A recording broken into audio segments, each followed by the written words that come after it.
Alright, so pretty much we are back and we want to move on to the next thing. And the next thing is we want to be able to work on that field where you can type the content or you can enter the content of your documents, just like what you can do in Google Docs. And let's just work on it, right? Pretty much you're going to be using the TipTap editor. Okay, so the first thing we want to do is we want to go to the TipTap editor docs, so you can see it's right here. I can just search for it, so TipTap editor, so I can see TipTap docs right here, right? And then I can just click on the first link right here, and after clicking that, let's just maximize the screen so we know what we are doing. Then I can just click on editor right here. You see this one, and then we just scroll down. Let's quickly scroll down real quick. Alright, it says what? Yeah, so yeah, we can just click on this install right here, right? Yeah, then after we can click on next.js, since that is what we are using. Alright, so let's quickly scroll down to this install command that we have right here. Okay, so we copy that to our clipboard and we'll go back into the project right here. I'm going to open up, so you can see I was testing like a couple of things right here, so you can see it right here, right? So what I'll do, let me just clear the terminal so we don't get confused, and I'll just paste it, right?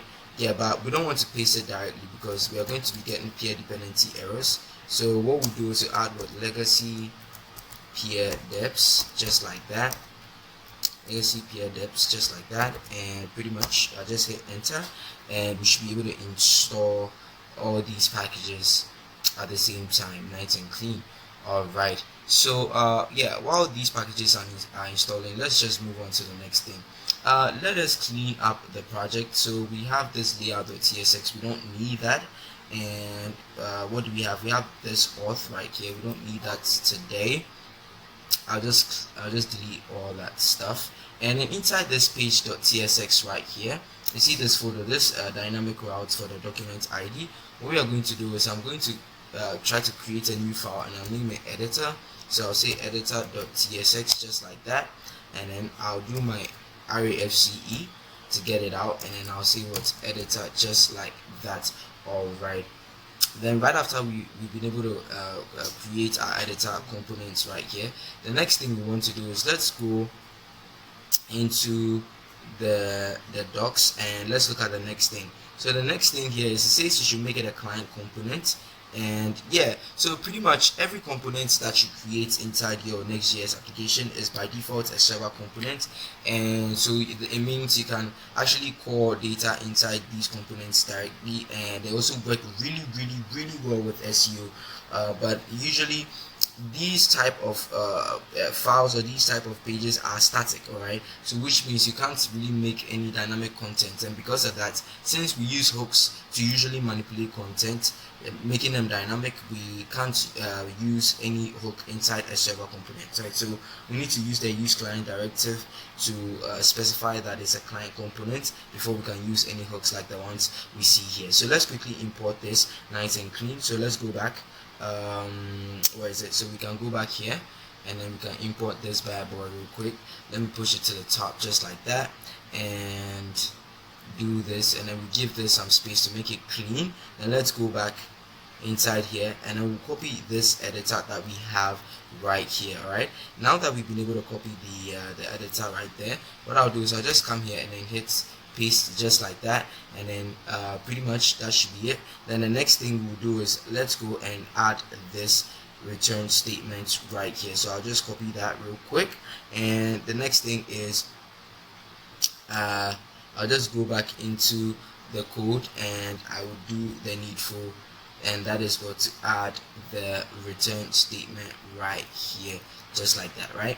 We can view a preview of what we have if we come here and then import it right here. So I'll say editor, just like that, and we just import the component just like that. And if I open up the page, our web page right here, you should see the changes being made. Let's refresh, so you can see the changes have been made right here, nice and clean. Alright, so yeah, so pretty much now that you can see we can make changes inside our TipTap editor page right here. You can see I can refresh, and then you still see that it is what it is over there. Alright, so yeah, so now that we know that we've been able to import it nice and clean, the next thing we want to do now is we want to apply a few stylings, right? So let us quickly open up the project right here. Let's clean this. We don't need this right now. Let's give this one a class name real quick, and then we're going to say main h screen, just like that. Main h screen, just like that, and then bg, then we have what, f a f b f d, just like that. Let's make sure that this is yeah, just like that. Alright, so now that we've been able to specify the color of the background, let us go into the editor right here. I'll hold Control and click on that to enter that file, right? And the next thing we want to do is we want to apply a few stylings to it, right? So the first thing is, let us come here and then give it a div. So this div right here, just hit enter, alt and arrow up, just to define.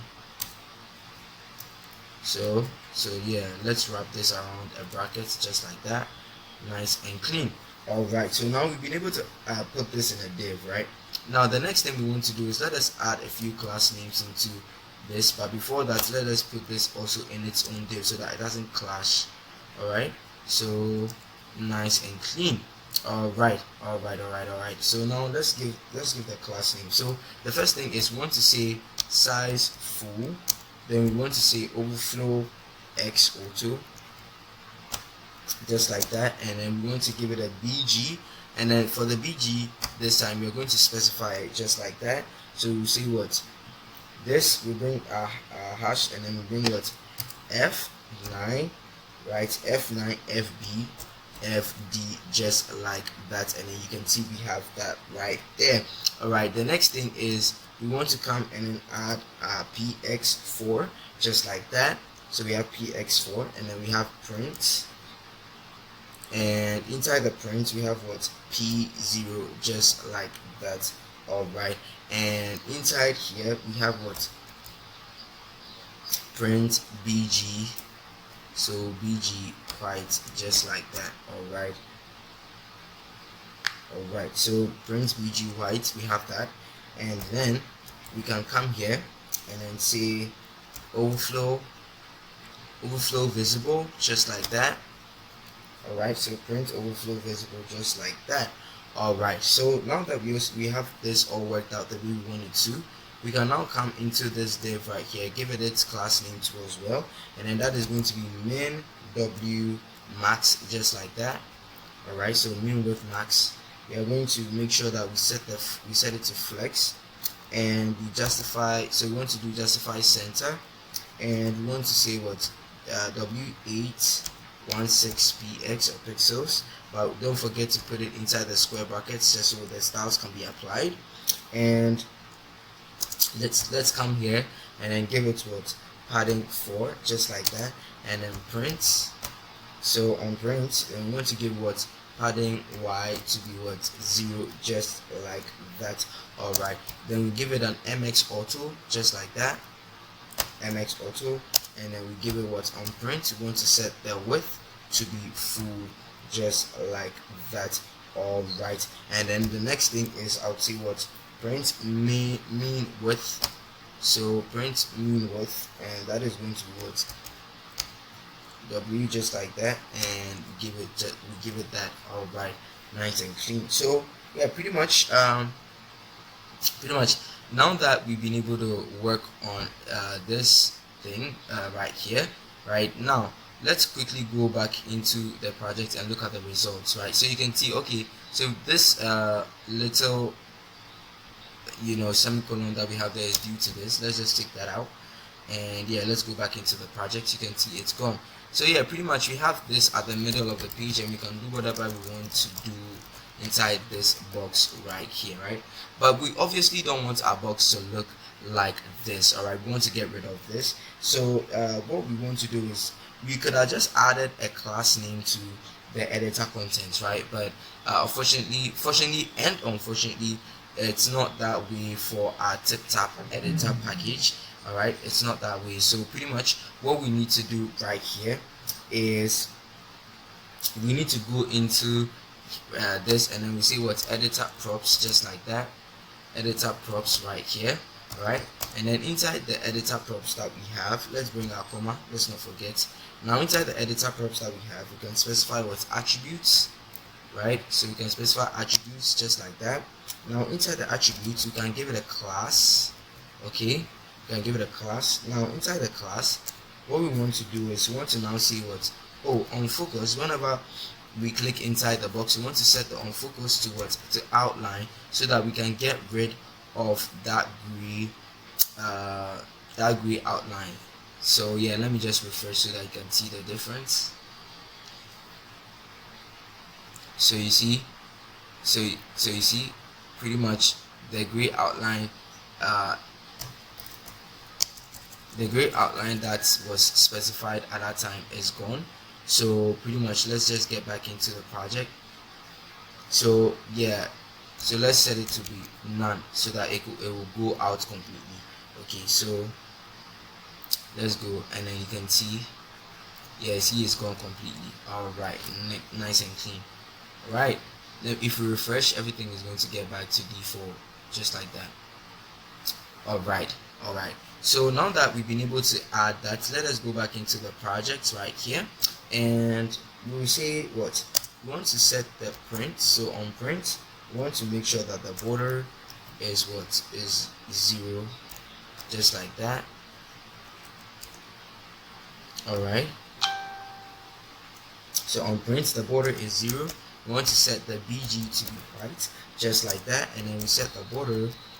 We set it to border, and then we say that we want to specify the border color, just like that. And the color that we are going to give to this border is, we're going to give it what, C7, and C7, just like that. It's going to give it like some gray type of color. All right. So now that we have that, let's make sure that it's flex, right? And then we give it a flex code, just like that. And then let's give it a mean height too as well. So let's give it a mean height, and then this mean height is going to be a very specific value, and then it's going to be 1054 pixels, just like that. All right. And the next thing we want to do is we want to give it a width of 810 pixels, just 816 pixels, just like that. And let's come and give it, let's come and give it a PT 10, just like that. So a padding top 10, and we'll give it what, a padding right. So give it a padding right of what, of 14, just like that. And we'll give it a padding bottom of 10, just like that. And then we'll give it what, a cursor text, just like that, so that whenever we hover it, it gives us the cursor that we get whenever we are trying to type something inside a field, right? All right, nice and clean. So now that we have that, so you can see we had to specify the class here, but if we decided to write the class name right here, it wouldn't work pretty much. So that is why we had to use the class at the top right there. All right, now if we go inside the project right now, let us refresh real quick. All right. So as you can see, we have tried to refresh, but it's still not looking the way we want it to look. Let me quickly review the styles that we have right here.